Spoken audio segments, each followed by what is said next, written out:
Bonjour à tous, c'est Baldam pour vous présenter aujourd'hui un nouveau Sabbat en sucette. Et aujourd'hui, donc, précisément, on a fait un estomac, on a vu la digestion et tout et tout. C'est merveilleux. Maintenant, je voudrais poser la question, que se passerait, que se passe-t-il dans les intestins? Parce que c'est bien joli d'avoir, comment dire, des sucs gastriques, des enzymes, d'avoir fait chauffer tout, d'avoir mm, mastiqué et tout. Mais c'est fait pour quoi au juste? Donc là, je vais utiliser la connaissance que j'ai en matériel de chimie, aussi restreinte soit-elle, en utilisant une burette graduée. Donc la burette graduée, globalement, elle permet de mettre un mélange et d'en retirer petit à petit la, des liquides. Bon, globalement, on peut se dire que au bout de, bah, on verra. Donc, en fait, ce que je propose, c'est qu'on mette le contenu de l'estomac précédemment produit, bien qu'il n'ait pas encore fait de gaz ou tout le contenu dans la burette graduée et en dessous on met une béchère et ensuite on va voir qu'est-ce qui en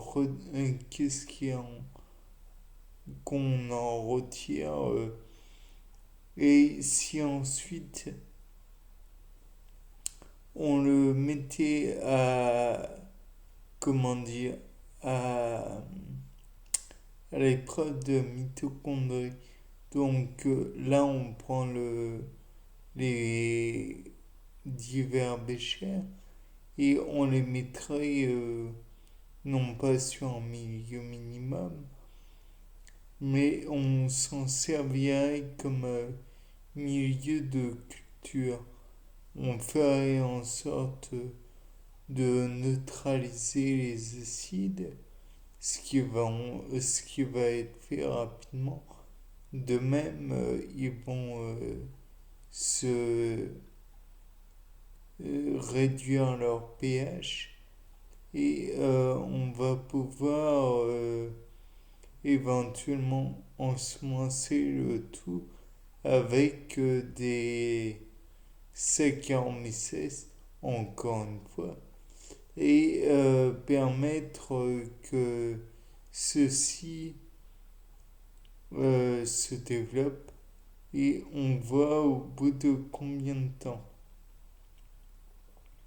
On peut éventuellement aussi envisager que des animaux de laboratoire, omnivores de préférence, des rats de laboratoire par exemple, qui je crois sont omnivores, euh, donc on les met devant cet ensemble de, de ces ensembles divers et variés de liquides et on regarde comment ils réagissent. Peut-être que au bout d'un moment, ces liquides vont leur donner envie de goûter. Le doute est permis. On peut y ajouter comment dire, du dioxyde de carbone, non, de l'hydrogénocarbone, de, de l'hydrogénocarbonate, HCO3-. Bon, dans un premier temps, on peut avoir des doutes quant au fait que ça va baisser le pH. J'espère que ça produira de l'eau et du dioxyde de carbone pour diminuer le pH en fait. Et cela nous permettra de éventuellement savoir ce qu'il en retourne, si c'est encore comestible. De plus, je me dis que peut-être que l'on pourrait essayer de produire de l'électricité pour voir s'il y a production d'énergie, mais d'énergie plus importante que si Saccharomyces cerevisiae le consommait. D'ailleurs, on verrait s'il le consomme en voyant s'il se multiplie plus ou moins rapidement, s'il se reproduit et se multiplie plus rapidement qu'en milieu minimum.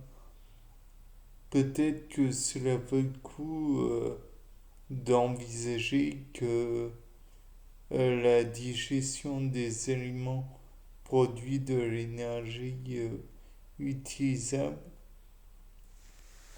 Théoriquement, dans les cours que nous avons eu plutôt précédemment, il est certain que la digestion produit une foule d'éléments qui permettraient le développement d'êtres vivants par la suite. Donc on peut éventuellement envisager cela. L'énergie, comme je vous l'ai dit, je présume que cela pourrait faire marcher des mitochondries, donc des cellules musculaires qui seraient abreuvées en la matière, pourraient se contracter éventuellement.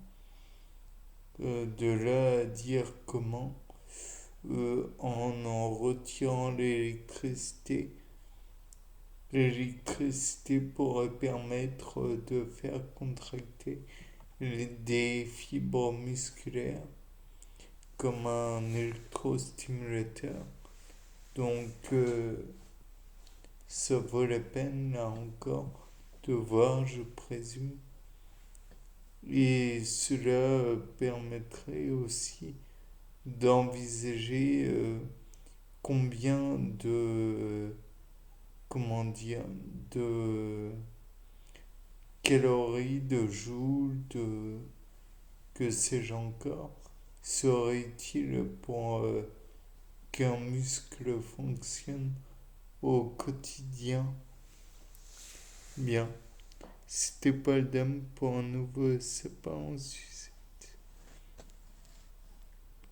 Sapin en sucette. Au revoir.